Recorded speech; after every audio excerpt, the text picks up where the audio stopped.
बिस्मिल्लाहिर्रहमानिर्रहीम। मेरी सआदत है आज ईद मिलादुन्नबी 12 रबीउल अव्वल की रात को यहाँ फैज़ान मदीना में महफ़िल मिलाद में शिरकत की है। उसके अल्लाह ताला ने सआदत दी है।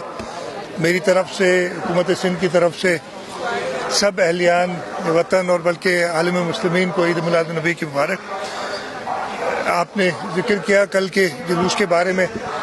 इंशाअल्लाह ताला हस्ब मामूल 12 रबीउल अव्वल के जुलूस निकलेगा और उसके लिए जो भी सिक्योरिटी इंतजामात हैं, ख़ास तौर पे आपको पता है कि पिछले दिनों आजकल वैसी सूरत हाल मुल्क की जो है सिक्योरिटी हवाले से थोड़ी इश्यूज़ हैं, लेकिन उसके बावजूद हमने पूरा इंतज़ाम किया है कि जुलूस पुरअमन तरीके से और हिफाजत से, वैसे तो हिफाजत करने वाले रब ताला अल्लाह की ज़ात है, इंशाअल्लाह ताला वो जुलूस जो है वो खुशस्लूबी से अपना सफ़र तय करेगा। सर कल सिग्नल बंद रहेंगे या ऑन रहेंगे?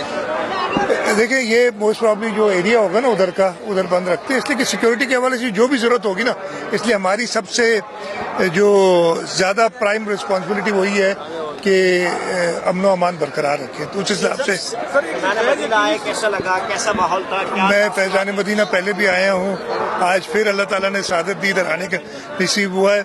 और एक जो ऐसी कैफियत हो जाती है यहाँ आके किसी भी हुजूर सल्लल्लाहु अलैहि वसल्लम के महफिल में शिरकत से, जो दिल और दिमाग को सुरूर महसूस होता है, वैसे ही लगा। सर आज का मुबारक दिन है, गैर यकीनी सूरत हाल है मुल्क में, कहीं आईनी तरह